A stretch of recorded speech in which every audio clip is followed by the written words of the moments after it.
बिस्मिल्लाहिर्रहमानिर्रहीम। अभी तक हमने पढ़ा था हुरूफ मद्दा। ठीक है, हुरूफ मद्दा कितने हैं? 2 पार्ट्स हमने पढ़े थे, अलिफ, या और वाव।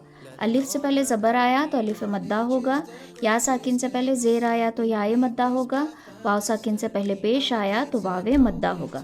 और इसका सिमिलर हमने क्या पढ़ा था? खड़ा ज़बर।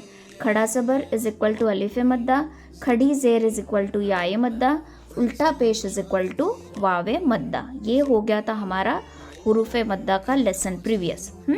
अब जो हम पढ़ेंगे वो है मद के कायदे। मद्दा का मतलब है ड्रैग करना। ठीक, तो मद के कायदे। फर्स्ट मद है मद्दाए मुत्तसिल। इसको हम कैसे पहचानेंगे? इसका सिंबल ऐसा आएगा और हुरूफ मद्दा के बाद हमज़ा उसी कलमे में आएगा। लाइक फॉर एग्जाम्पल यहाँ पे देखो, जा, ये जो हुरूफ मद्दा है, अलिफ से पहले ज़बर आया तो अलिफ मद्दा हुआ। अलिफ से पहले यहाँ पे ज़बर आ रहा है, अलिफ मद्दा। अलिफ मद्दा हुरूफ मद्दा के बाद हमज़ा उसी कलमे में है, तो इसको हम ड्रैग करेंगे 4 सेकेंड्स तक। ओके, ये 4 to 5 सेकेंड्स तक हम इसको खींच कर पढ़ेंगे। अब आपको समझ में नहीं आएगा कि हमज़ा उसी कलमा कहते हैं अरबी में वर्ड को, तो वो एक वर्ड है कि 2 वर्ड से हमें समझ में नहीं आता, बिकॉज हमें अरबिक लैंग्वेज अभी नहीं आती है। ओके, तो ये सिंबल से हम रिकग्नाइज करेंगे कि अगर ऐसा सिंबल है तो मद्दाए मुत्तसिल होगा। ऐसा सिंबल मद्दाए मुत्तसिल, दिस सिंबल मद्दाए मुत्तसिल। इसको हम ड्रैग करेंगे 4 to 5 सेकेंड्स तक। 4 से 5 अलिफ की मिकदार खींच कर पढ़ेंगे। ये वाला सिंबल इज रिलेटेड टू मद्दाए मुत्तसिल।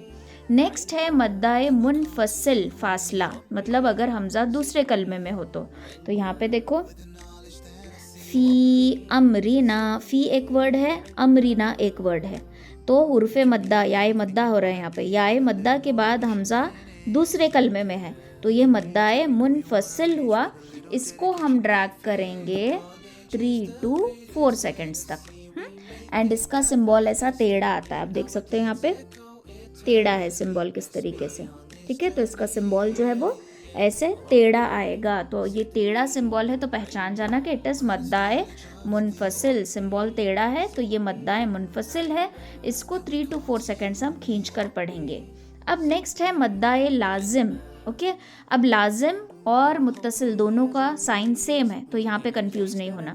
अगर इस मद्दा के बाद हमज़ा या जज़म या फिर तशदीद आ रहा है, जज़म या फिर तशदीद वाला हुरूफ आ रहा है, तो मद्दाए लाजिम होगा। इसको हम ड्रैग करेंगे 5 to 6 सेकेंड्स तक। देखो यहाँ पे खड़ा ज़बर है, खड़ी ज़बर के बाद जज़म आ रहा है, तो ये मद्दाए मुनफसिल हुआ।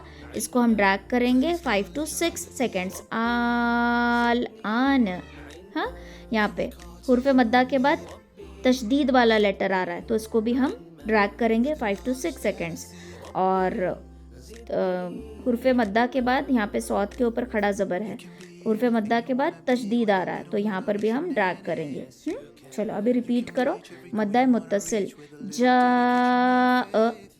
सी अत, सू, फ़ी अमरिना, ला इलाह, इन्ना अंज़लना, आल आन, हाजूक, वसौफाती। ओके, इस तरीके से पढ़ना है। सो दिस इज मद का बयान। अच्छा, इसमें एक और मद आता है जो आपके कायदे में नहीं है, ये 4th है। जब आप कुरान सीखोगे तब आएगा। दैट इज कॉल्ड मद्दाए आरिज।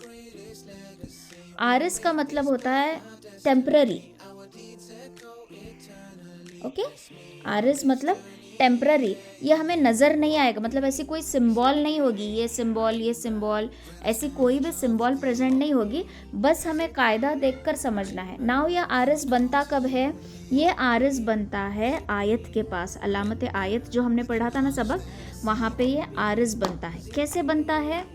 2 जज़म मिलकर आरिज होता है। 2 जज़म मिलकर मद्दाए आरिज होगा। जैसे कि यहाँ पे हम जब वक्फ करेंगे निर्रजीम, तो मीम की जगह ज़ेर है, ज़ेर की जगह हम तशदीद जज़म देंगे, तो मीम का जज़म और या का जज़म, 2 जज़म मिलकर बनेगा मद्दाए आरिज। तो इसको हम ड्रैग करेंगे 5 to 6 सेकेंड्स।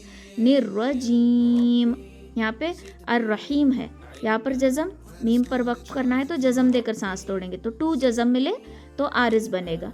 अर्रहीम, आलमीन, नस्तईन। ये जो हम खींच के वक्फ करते हैं ना, इसको बोलते हैं मद्दाए आरिज। ये टेम्पररी होता है, इसका कोई सिंबल हमें नज़र नहीं आता, but we have to drag and stop there. Okay, जज़ाकल्लाहु खैर।